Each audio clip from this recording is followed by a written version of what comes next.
Social work से संबंधित हम लोग अभी कॉन्सेप्ट यानी एक प्रकार से टॉपिक पे चर्चा कर रहे हैं। बात कर रहे हैं यूनिट नंबर 3 पर। यूनिट नंबर 3 में समूह दिया हुआ है। हम लोगों ने व्यक्तिक समाज कार्य के बारे में जानकारी ले चुके हैं। अब हम बात कर रहे हैं सामाजिक समूह कार्य पर। तो हमने सामाजिक समूह की संरचना क्या है, उसके प्रकार क्या हैं, उसके वर्गीकरण क्या है, उसके संगठन यानी गठन क्या है, किस तरीके से प्रक्रिया होती है, ये सब हमने बात कर चुके हैं। आज मैं आप लोगों से बताने चल रहा हूं सामाजिक समूह कार्य में अवस्था के बारे में, एक विकास के बारे में। कभी कभी ये गठन के चरणों को लेकर पूछ लेता है, कभी कभी गठन के चरणों को लेकर पूछ लेता है। तो एक समूह के निर्माण में अनेक प्रकार के चरण बनते हैं और अलग अलग विद्वानों ने अलग अलग तरीके से रिप्रेजेंट किया है। आपको बता दूं, इसमें डीप में जाने की जरूरत नहीं है। प्रश्न आता तो है, पूछा ये जाता है कि क्रम लगाओ। जैसे अगर मैं बात करूं तो बेल्स का नाम मैं बता दूं आप लोगों की, आ चुके हैं एग्जाम में।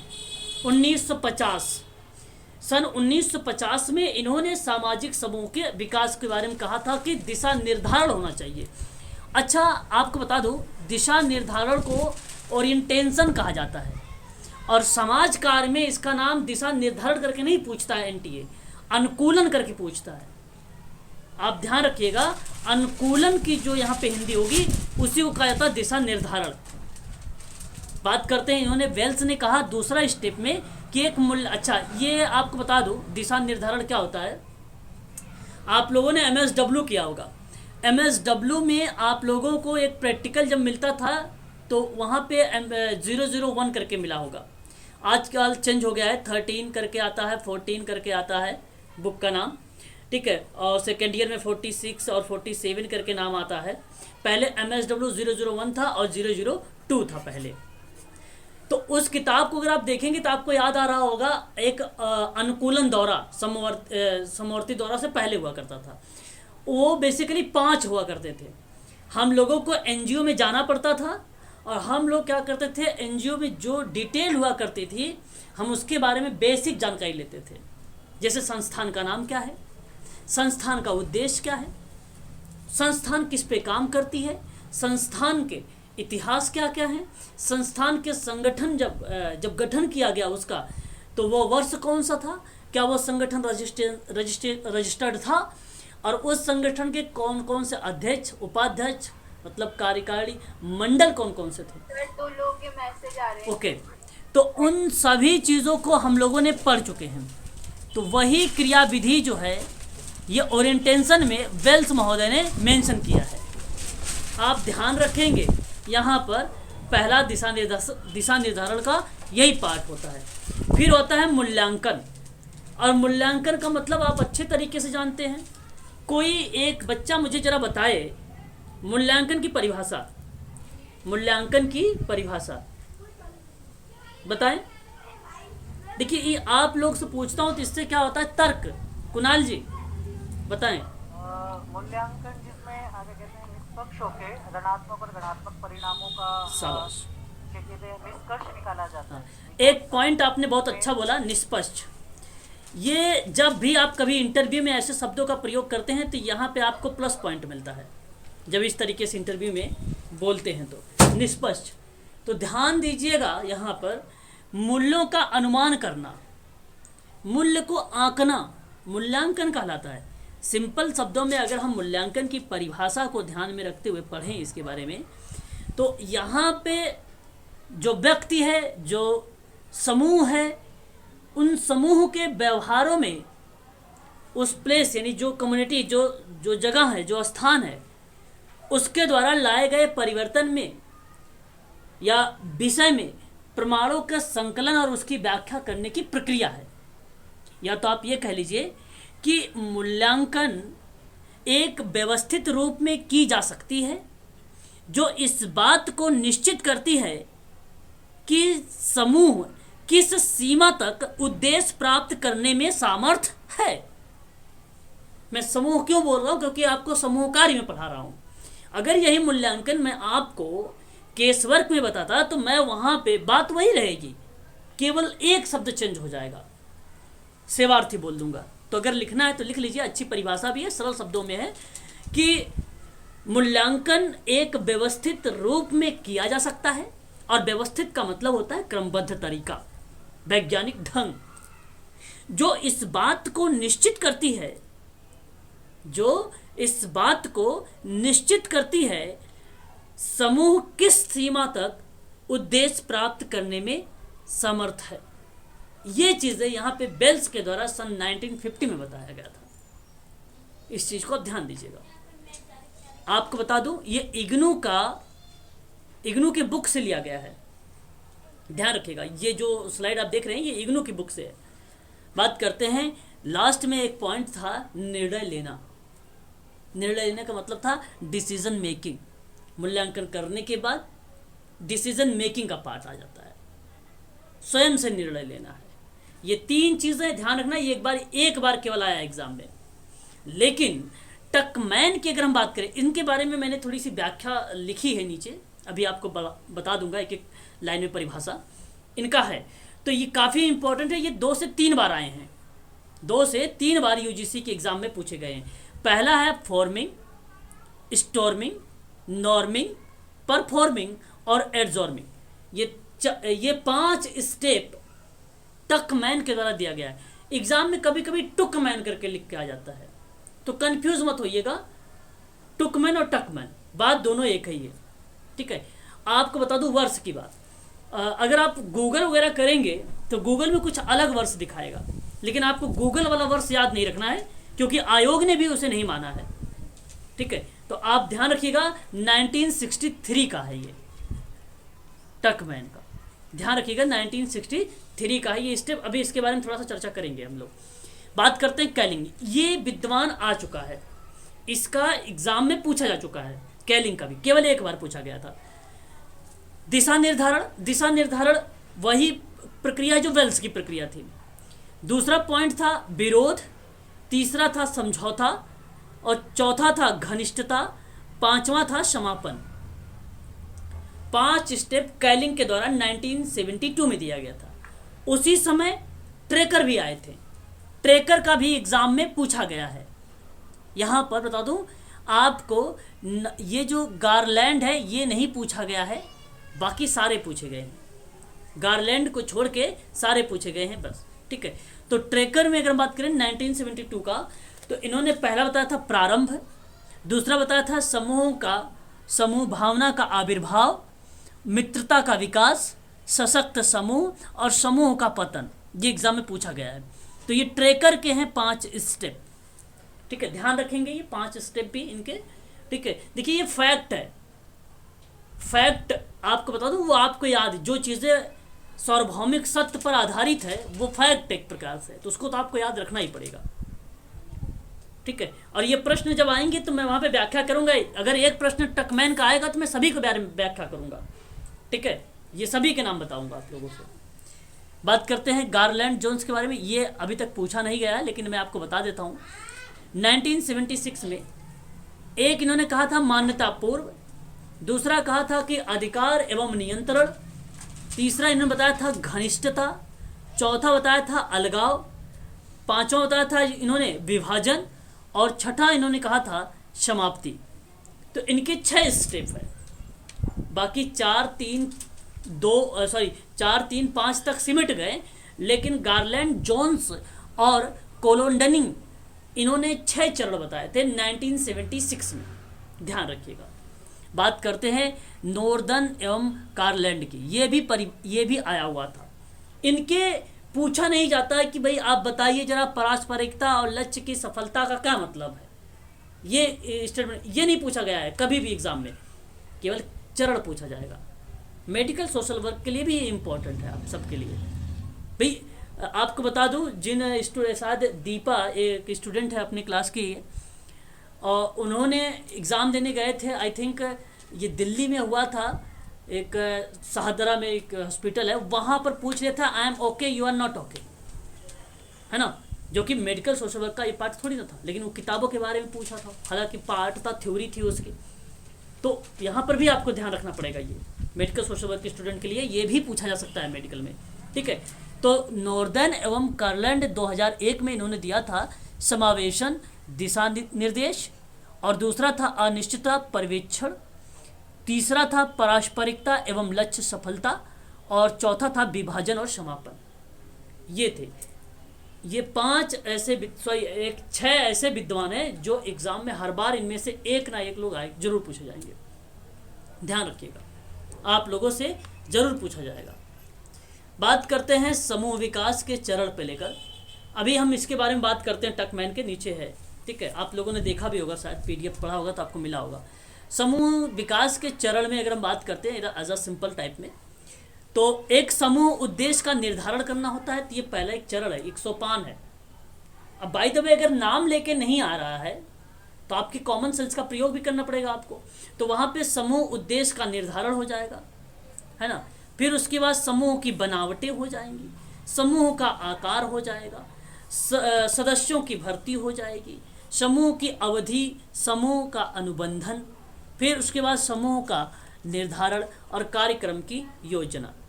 तो ये है सामाजिक समूह कार्य के चरण। आप ध्यान रखिएगा, यहाँ से भी एग्जाम में आप लोगों से कॉमन सेंस के रूप में ये प्रश्न आप लोगों से पूछा जा सकता है, ठीक है। ध्यान रखेंगे आप सभी लोग। चलिए आगे बढ़ते हैं इसी क्रम में अब हम लोग, ठीक है।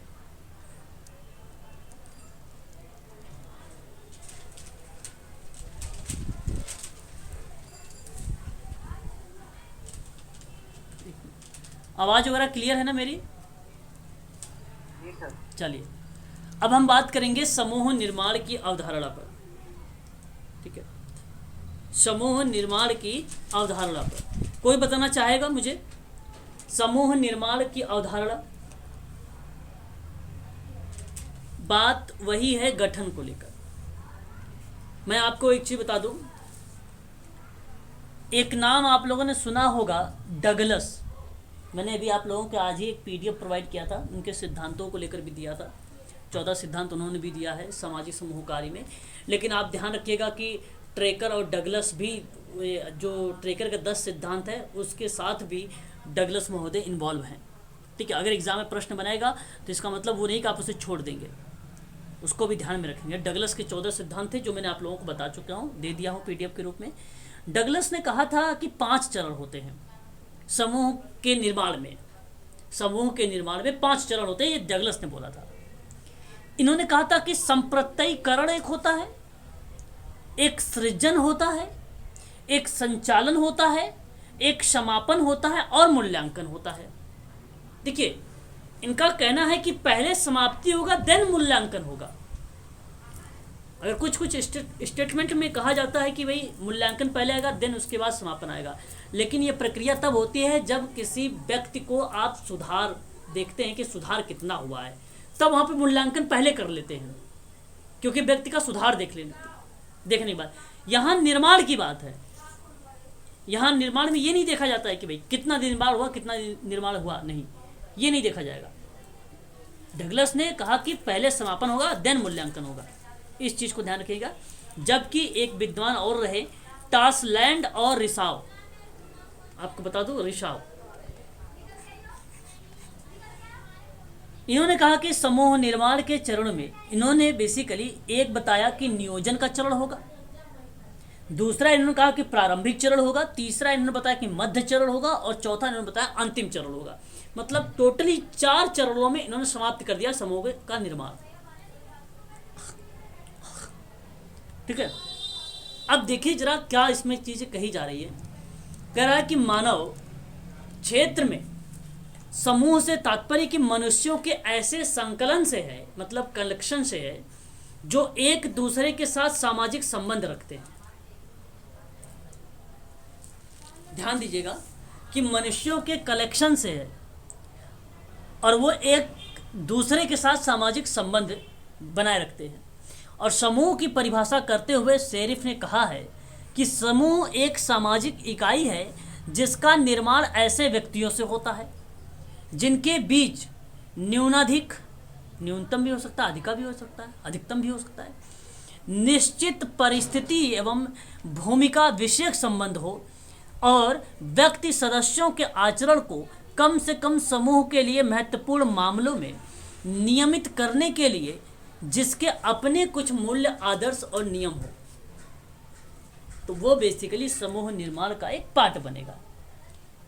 समूह निर्माण के दौरान पे समूह क्यों होता है, यहाँ कार्यकर्ता को समूह निर्माण की आवश्यकता को देखना होता है कि किन उद्देश्य और लक्षण को पा सकता है या उसे प्राप्त कर सकता है और किस हद तक उसे पाने में सफल हो सकता है। हम यही देखते हैं समूह निर्माण में। ठीक है, तो सदस्यों की संख्या कम भी हो सकती है और अधिक भी हो सकती है, इसीलिए तो न्यूनाधिक कहा गया है ना। तो इस चीज को भी आप ध्यान रखेंगे।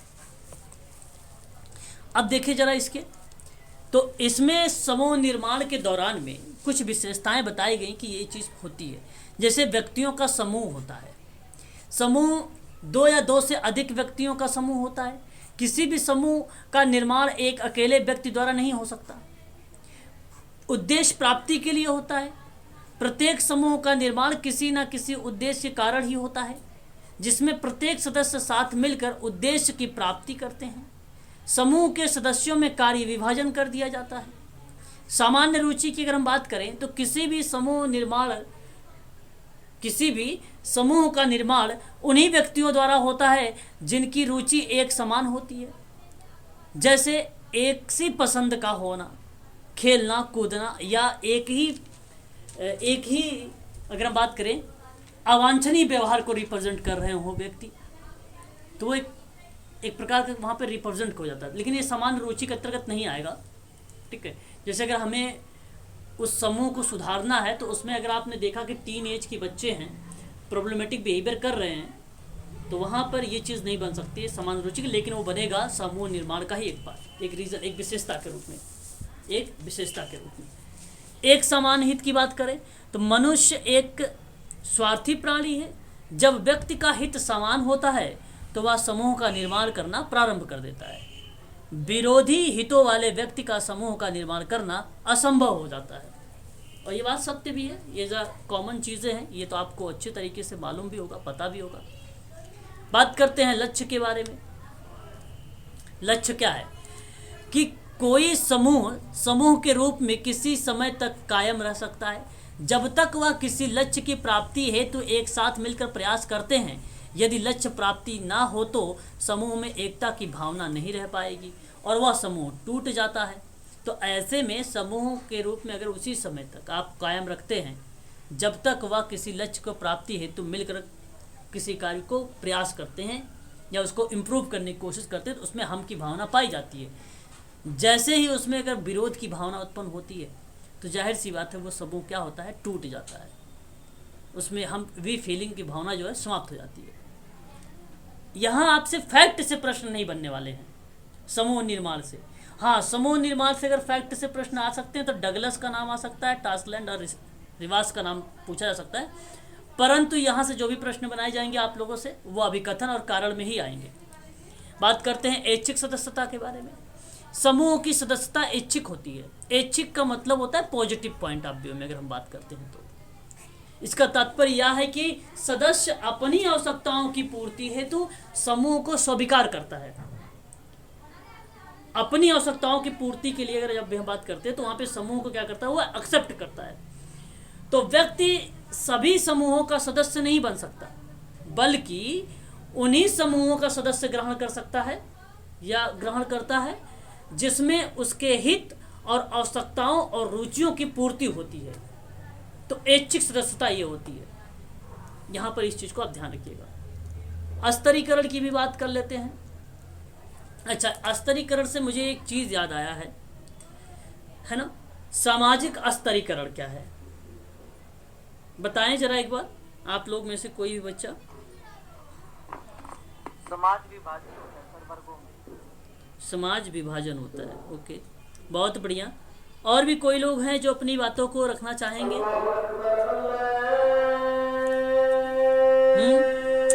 चलो अच्छा, मैं बताता हूँ, ध्यान से सुनिए। देखिए, सामाजिक स्तरीकरण आपने सही बताया है सामाजिक स्त्रीकरण व्यक्तियों का समूहों के आधार पर उच्चता और निम्नता के स्तर पर विभाजन है। सामाजिक स्त्रीकरण में हम मुख्य रूप से असमानता का अध्ययन करते हैं। असमानता का मतलब होता है भिन्नता। प्राकृतिक, जैविक, जैसे जन्म से ही बच्चे में मानसिक विकार भी हो सकता है, सामाजिक भी हो सकता है। सामाजिक असमानता अगर व्यक्तिगत स्तर पर है तो इसे विभेदीकरण कहेंगे, ना कि सामाजिक स्तरीकरण कहेंगे। ध्यान दीजिएगा, मैं आपको एक चीज और बताना चाहता हूं कि सामाजिक असमानता अगर व्यक्तिगत तौर पर होगा तो वो विभेदीकरण होगा, ना कि सामाजिक स्तरीकरण होगा। और एक बार एग्जाम में प्रश्न बन के आया था, पूछा भी गया था कि सामाजिक और प्राकृतिक असमानता में अंतर करने का प्रयास, जहां जैविक और प्राकृतिक असमानताएं प्रकृति द्वारा निर्धारित होती हैं, उम्र, स्वास्थ्य, शारीरिक बल, गुण आदि चीजें हमें देखने को मिलती है। ठीक है, वो बेसिकली सामाजिक, अगर हम बात करते हैं तो सामाजिक स्तरीकरण का पार्ट बन जाता है।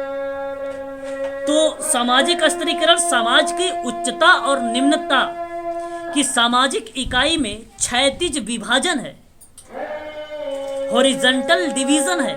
और ये बात किसने कहा है बताइए? रेमंड मुर्रे ने कहा है। इस बात को ध्यान रखेंगे आप सभी लोग। चलिए, बहुत बढ़िया। स्तरीकरण की बात अगर हम करें यहाँ पे, तो स्तरीकरण कहा गया कि समूह में सभी व्यक्ति समान पदों पर नहीं होते हैं, बल्कि वे अलग अलग परिस्थिति एवं भूमिका निभाते हैं। अतः समूहों में पदों का उतार चढ़ाव पाया जाता है। उतार चढ़ाव पाया जाता है। बात करते हैं सामूहिक आदर्श की बात। और भी प्रत्येक समूह में सामूहिक आदर्श एवं प्रतिमान पाए जाते हैं, जो सदस्यों के पारस्परिक व्यवहारों को निश्चित करते हैं और उन्हें एक स्वरूप प्रदान करते हैं। प्रत्येक सदस्य से यह अपेक्षा की जाती है कि वह समूह के आदर्शों एवं प्रतिमानों जैसे प्रथाओं, कानून, लोकाचार, जनरीतियां आदि का पालन करे। ठीक है, तो यह सामूहिक आदर्श का पाठ है। समूह निर्माण की एक कहीं ना कहीं विशेषता बन रही है। अस्थायित्व की बात करते हैं तो ये भी समूह निर्माण का एक टाइप बन रहा है। समझौता की भी बात करते हैं तो ये भी एक प्रकार की उसकी विशेषता बन रही है ना। अब हम बात करते हैं स्ट्रक्चर का ढांचा। प्रत्येक समूह के नियम, कार्यप्रणाली, अधिकार, कर्तव्य, पद, भूमिकाएं आदि तय होते हैं और इसी आधार पर यह एक संरचना या ढांचा का निर्माण करते हैं और सदस्य उन्हीं के अनुसार आचरण भी करते हैं। तो ये भी एक प्रकार का समूह निर्माण का चरण का पार्ट बन जाएगा, विशेषता का पार्ट बन जाएगा।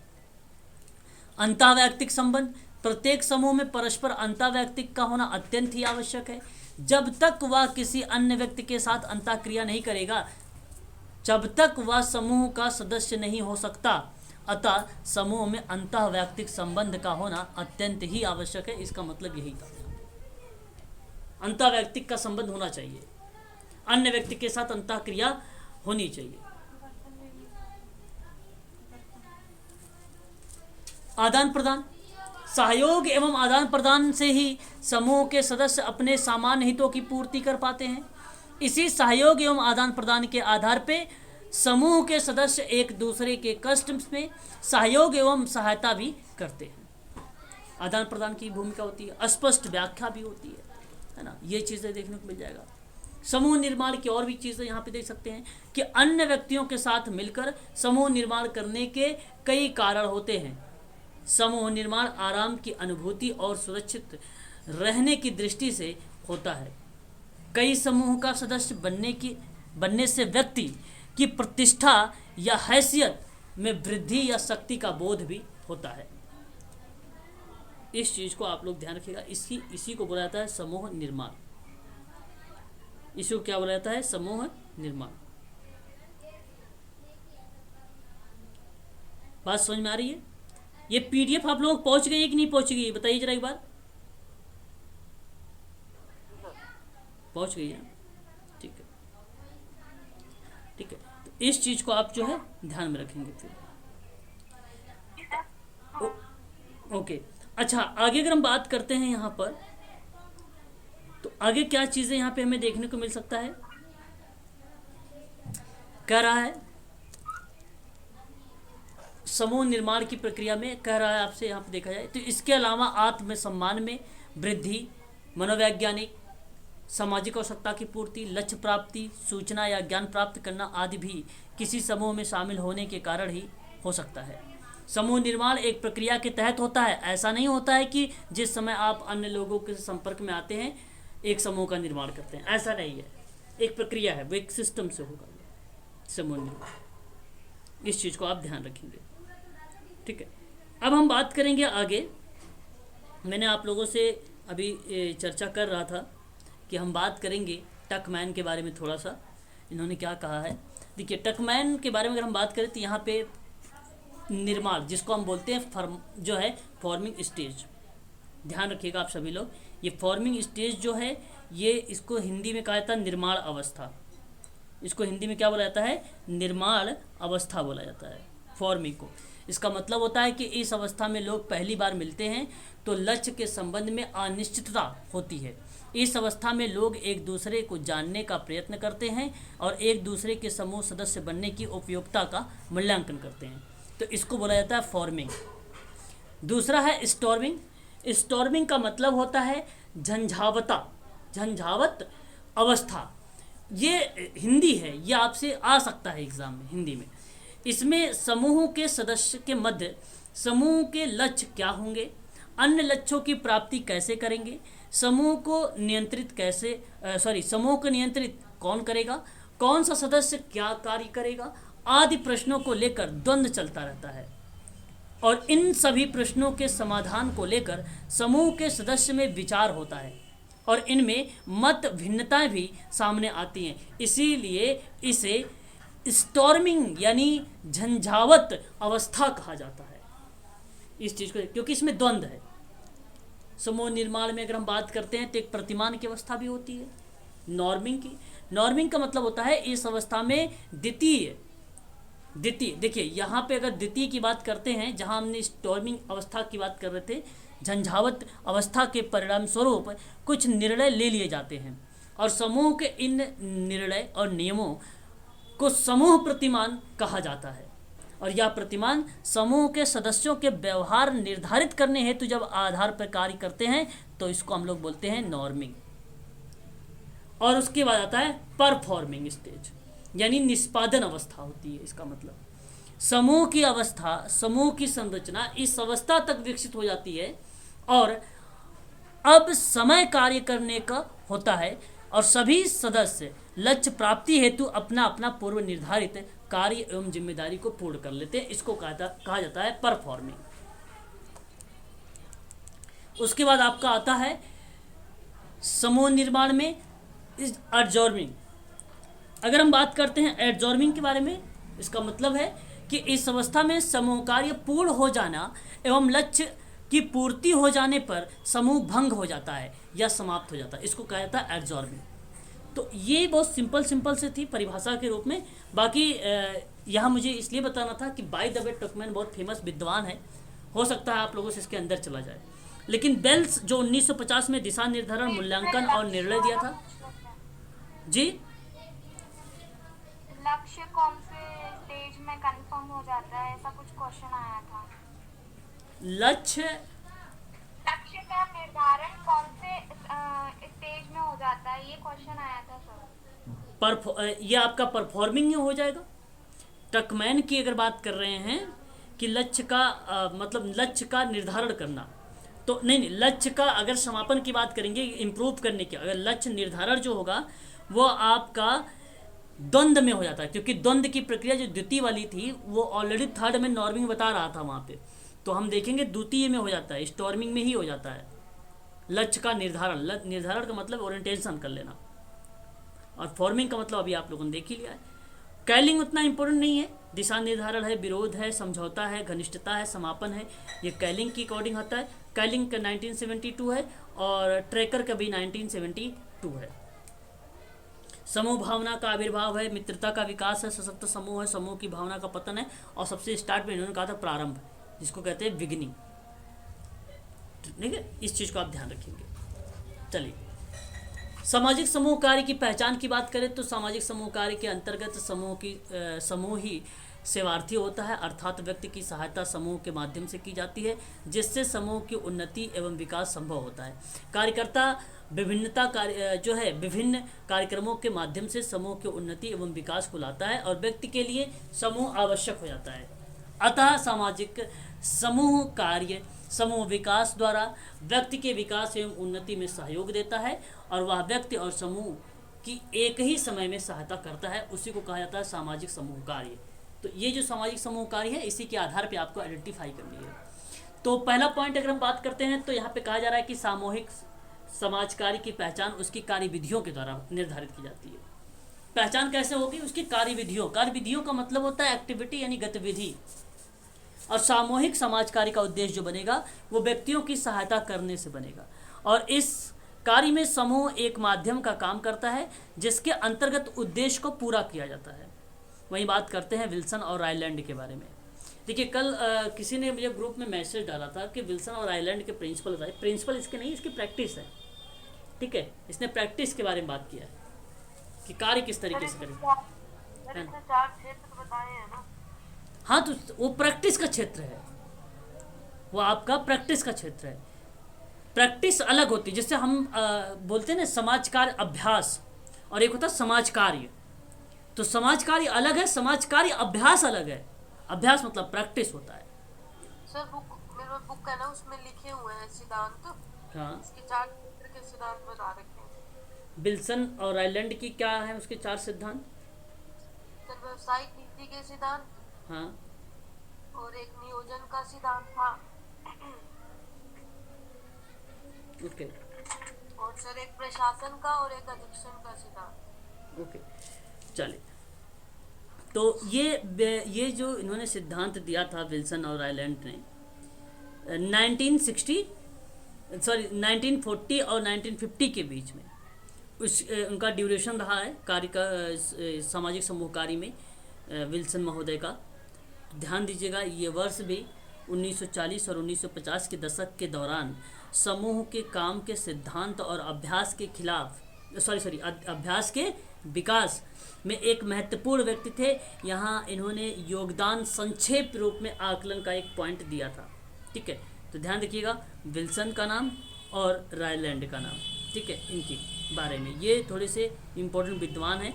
हालांकि इनकी किताबें ही पूछी जाती है। सन 1949 में जो किताब लिखा था इन्होंने, सोशल ग्रुप वर्क प्रैक्टिस करके, वही किताब बेसिकली ज़्यादा एग्जाम में पूछी जाती है। उसी चीज़ को आप ध्यान रखिएगा। ठीक है, चलिए,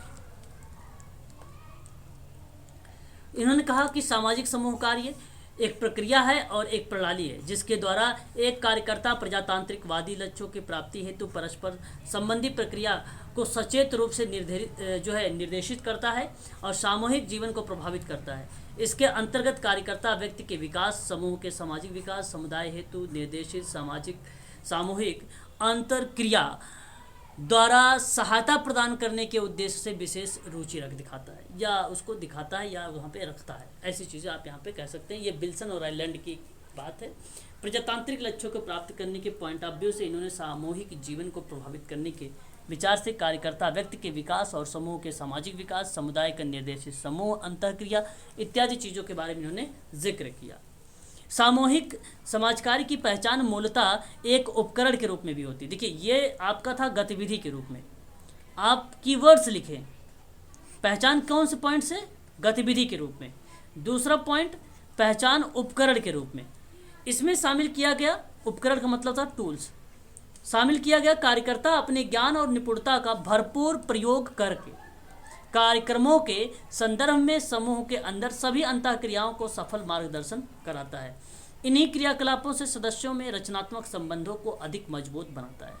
सामूहिक समाज कार्य की विशेष पहचान यह होती है कि इसमें प्रजातांत्रिक मूल्यों के अनुसार नेतृत्व भावना का व्यापक विकास होता है। सामूहिक समाज कार्य एक ऐसी प्रणाली है जिसमें कार्यकर्ता विभिन्न प्रकार के समूहों को इस प्रकार के कार्यों करने में विशेष सहायता प्रदान करता है। ठीक है, तो इस माध्यम से हम व्यक्ति के व्यक्तित्व में गुणात्मक सुधार लाने की बात करते हैं। तो एक आपका हो गया आप लोगों का उपकरण के रूप में, दूसरा आपका होगा कार्य विधि के रूप में। ठीक, याद रखिएगा। तीसरा इन्होंने दिया है कार्य प्रणाली के रूप में। यहाँ पर जिसमें निपुणता, सैद्धांतिक नियम, प्रविधि, ज्ञान और जो है समुचित समावेश होता है, उसमें व्यक्ति पर विशेष रूप से बल दिया जाता है। तो इसका संचालन एक संस्थान के माध्यम से किया जाता है और इसमें प्रशिक्षित कार्यकर्ता नियुक्त किए जाते हैं जो सेवार्थी को व्यापक स्तर पर सेवा प्रदान करते हैं और सामूहिक समाज कार्य में माध्यम से व्यक्ति के आंतरिक क्षमताओं का जो है निर्मुक्तिकरण किया जाता है। इस चीज़ को आप ध्यान रखिएगा। ठीक है, यहाँ पे अगर हम बात करते हैं तो स्विकेटजर एक नाम है विद्वान का, इन्होंने कार्यों की पहचान की है सामाजिक समूह कार्य में। जो है क्लाइंट का मतलब होता है सेवार्थी। बोधगम्यता का मतलब हो जाता है आपका समझ से, और उसकी अपनी आवश्यकता और सामाजिक मांग के पक्षों जैसे कि वह समझता है और उसके बीच धरातल की खोज करता है। एक प्रकार की अन्वेषण वाली प्रक्रिया जो है कार्यों की पहचान में लगाता है यहाँ पे, और उन बाधाओं की जो है पहचान की जाती है जो कि उन्हें अपने हितों और अन्य लोगों की आवश्यकता के बीच लोगों में तालमेल स्थापित करता है, सामंजस्य स्थापित करता है। आंकड़े के आधार पर अनुमान, तथ्य, मूल्य और संकल्पना उपलब्धि कराई जाती है जो सेवार्थी को उपलब्ध नहीं होते हैं, जो उसकी समस्याओं को हल करने में सहायता कर सकता है और सेवार्थी को नई सृष्टि है यानी आशा दिया जाता है और भविष्य के बारे में उसमें जो है आत्मविश्वास पैदा किया जाता है और सेवार्थी के साथ व्यावसायिक संबंधों को बनाए रखना होता है। तो ये बेसिकली स्विकेट जो है, इनका नाम है स्विकेटजर, याद रखिएगा। और ये इन्होंने बेसिकली सामाजिक समूह कार्य की पहचान के बारे में थोड़ा सा जिक्र किया था 5 पॉइंट को लेकर। ठीक है, यहाँ पे अगर हम बात करेंगे, मैंने आप लोगों से चर्चा कर चुका हूँ सामाजिक समूह कार्य के लाभ क्या है और उसकी हानियाँ क्या हैं। ठीक है, इस चीज़ को आप ध्यान रखिएगा। विविधता के बारे में बात करें तो यहाँ पे देखेंगे जो है स्लेवसन एक विद्वान है, इन्होंने कहा है कि सामूहिक समाज कार्य के सदस्यों और नेता के बीच एक प्रजातांत्रिक सहभागिता होती है जिसके कारण समानता अंतःक्रिया होती है। और ग्रेस कॉटल के बारे में अगर हम बात करें तो इनके अनुसार कहा गया कि सामाजिक समूह कार्य के 3 तत्व होते हैं: समूह का उद्देश्य, सदस्य संबंधी निर्णय और संरचना का निर्धारण। ये 3 ध्यान रखिएगा, 3 एलिमेंट जो ग्रेस कैटल का है, ध्यान रखिएगा।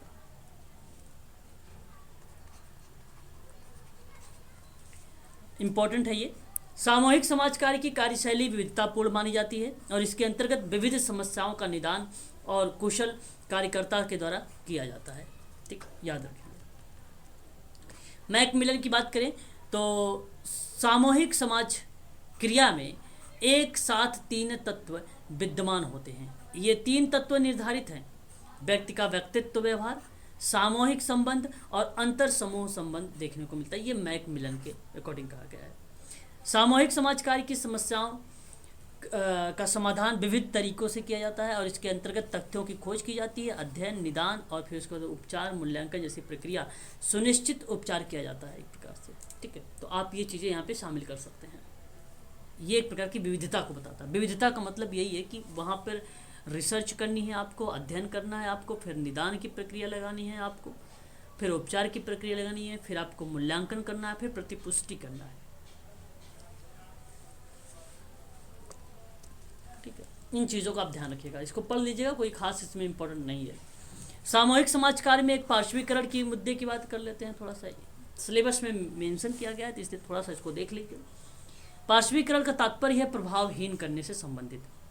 पार्श्वीकरण या सीमांकन किस विशेष समूह या लोगों के समूह को समाज से पृथक कर उसकी सक्रियता को कमजोर करने, नज़रअंदाज करने से संबंधित है और इससे किसी विशेष वर्ग या समूह की पहचान कमजोर हो जाती है। ऐसे समूह या वर्ग को सामाजिक रूप से किनारे पर खड़े वर्ग के रूप में जाना जाता है। ये पार्श्विक कुछ मुद्दे हैं जहाँ पे जो है समूह या लोग समूह के समाज से वो पृथक हो गए हैं, अलग हो गए हैं और उनकी सक्रियता कमज़ोर हो गई है, नज़रअंदाज हो जाती है। ऐसी कंडीशन पे आपको फोकस करना है सामाजिक समूह कार्य पे। तो ये मुद्दा है एक प्रकार का कि समूह से कोई भटक गया है या समूह आपका भटक गया है। ऐसे में तो सामाजिक वातावरण में लोगों या समुदायों के समूहों को बाहर किए जाने का एक अनुभव हो सकता है। ऐसे वर्गों को सामाजिक स्तर पर बहुत निम्न और गरीब माना जाता है। गरीबी, बेरोजगारी, कृषि भूमि, गैर भूमि संपत्ति का पूर्णता अभाव, ये चीज़ें हम यहाँ पर देख सकते हैं, ठीक है ना। रोजगार, अधिक निर्भरता, अशिक्षा इत्यादि का कारण जो है पार्श्वीकरण की समस्या बन जाती है, एक प्रकार से चुनौतीपूर्ण बन जाती है ये। तो सिंपल सी बात है, पार्श्वीकरण एक बेसिकली समाज कार्य और समूह कार्य से डिफरेंट हो गया है, अलग हो गया, पृथक हो गया है। रीज़न या कारण के रूप में अगर आप देखते हैं वहाँ पे, तो ये आप देख सकते हैं गरीबी, बेरोजगारी, कृषि भूमि, गैर भूमि संपत्ति का पूर्णता अभाव, मजदूरी, रोजगार पर अधिक निर्भरता, अशिक्षा इत्यादि का कारण यहाँ पर देखने को हमें मिल जाता है ये, ठीक है। ये रीज़न बन जाता है हमारे लिए, ठीक है। तो ये चीज़ें हैं, आप यहाँ से देख लेना, ठीक है ना। तो ये आज का जो टॉपिक है ये समाप्त हो गया है, ठीक है ना। तो समाज कार्य में अगर मैं आपसे बात करूं आज की क्लास में, तो यहाँ केवल आज की क्लास में एक चीज़ काफ़ी ज़्यादा इम्पोर्टेंट रही है, वो रहा है आपका समाज कार्य में जो है अवस्था। अवस्था के साथ साथ आप जो निर्माण की अवधारणा बताया है मैंने अभी कि व्यक्तियों का समूह, उद्देश्य की पूर्ति, समान रुचि और एक समान हित, लक्ष्य, ऐच्छिक सदस्यता, स्तरीकरण और स्थायित्व, समझौता, ढांचा और अंतःवैयक्तिक संबंध, आदान प्रदान, स्पष्ट व्याख्या, इन सभी चीज़ को आप जो थोड़ा सा ध्यान रखिएगा। यहाँ से आपको अप्लाइड प्रश्न पूछे जा सकते हैं आप लोगों से। समूह निर्माण की अगर हम बात करते हैं तो इसमें थोड़ा सा आप ध्यान रखिएगा टकमैन का, कि इन्होंने 5 विकासात्मक प्रक्रमों से बारे में इन्होंने चर्चा किया है, जिसमें फॉर्मिंग, स्टॉर्मिंग और नॉर्मिंग, परफॉर्मिंग और एड्जॉर्मिंग, ये 5 ऐसे स्टेप थे जो एग्ज़ाम में आप लोगों से पूछे जा सकते हैं दोबारा से भी।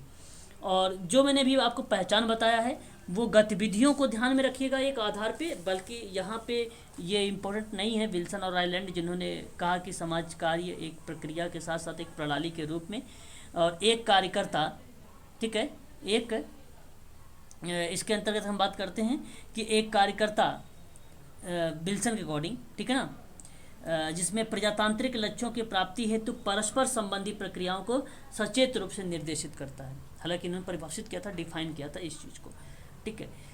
और फिर उसके बाद आप थोड़ा सा ध्यान रखिएगा कि सामूहिक समाज कार्य की विविधता क्या है, तो ध्यान दीजिएगा उसको भी, ठीक है। और पार्श्वीकरण में समाज और समूह को अलग की बात करता है। तो आज के लिए बस इतना ही रखिए आप लोग, ठीक है।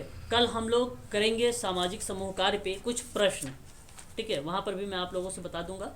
फिर उसके बाद आगे की प्रक्रिया करेंगे, सामाजिक समूह कार्य के संसूचक क्या है, उसमें नेतृत्व की क्या भूमिका है सामाजिक समूह कार्य में, और उसका मूल्यांकन की प्रक्रिया, सामाजिक समूह कार्य की मूल्यांकन, जिसको समूह गतिकी के नाम से जाना जाता है। समूह गतिकी, सोशल डायनेमिक जो है कर्ट लेविन ने दिया है, इसको याद रखिएगा। उसके बारे में थोड़ा सा चर्चा करेंगे, कर्ट लेविन के बारे में। जी बताइए। पियोन ने भी जो स्टेजेस दी थी समूह की, वो वाला क्वेश्चन 2-3 बार आ चुका है। क्या नाम है उसका? पियोन सर, एक राइटर है उनके। पियोन, जी सर, 2020 में भी आया था। अच्छा। और आई थिंक सर लास्ट अब हुआ था ना दिसंबर में, अब भी आया हुआ था क्वेश्चन। पियोन, अच्छा, मुझे नाम याद नहीं आ रहा है पियोन जो है, ठीक है, पियोन क्या है। बाकी मैं उसको देख लेता हूँ। अगर आप कह रहे हो कि 2020 में क्वेश्चन आया था, मैं 2020 का क्वेश्चन देख लेता हूँ, उसके आधार पे भी मैं आप लोगों को ग्रुप में कमेंट कर देता हूँ। 2003 में भी आया था सर। अच्छा अच्छा अच्छा, 2000, 3 बारी तो सर मैं देख चुकी हूँ क्वेश्चन। अच्छा अच्छा, 2003 में भी उसने दिया था, प्रश्न आया हुआ था पियोन। जैसे 2015 में और 2021 और 20 में। अच्छा अच्छा, चलिए कोई बात नहीं, मैं उसको भी देख लूँगा। क्या नाम बताया आपने, दोबारा से एक बार बोल दीजिए। पियोन। बियोन, जी सर। अच्छा अच्छा, बियोन, मैं सब पियोन कह रहे हो आप। चलो अच्छा ठीक है, बियोन एक विद्वान है, उसके बारे में हम बात कर लेते हैं, ठीक है, चलो ठीक है ना। सर ये वीडियो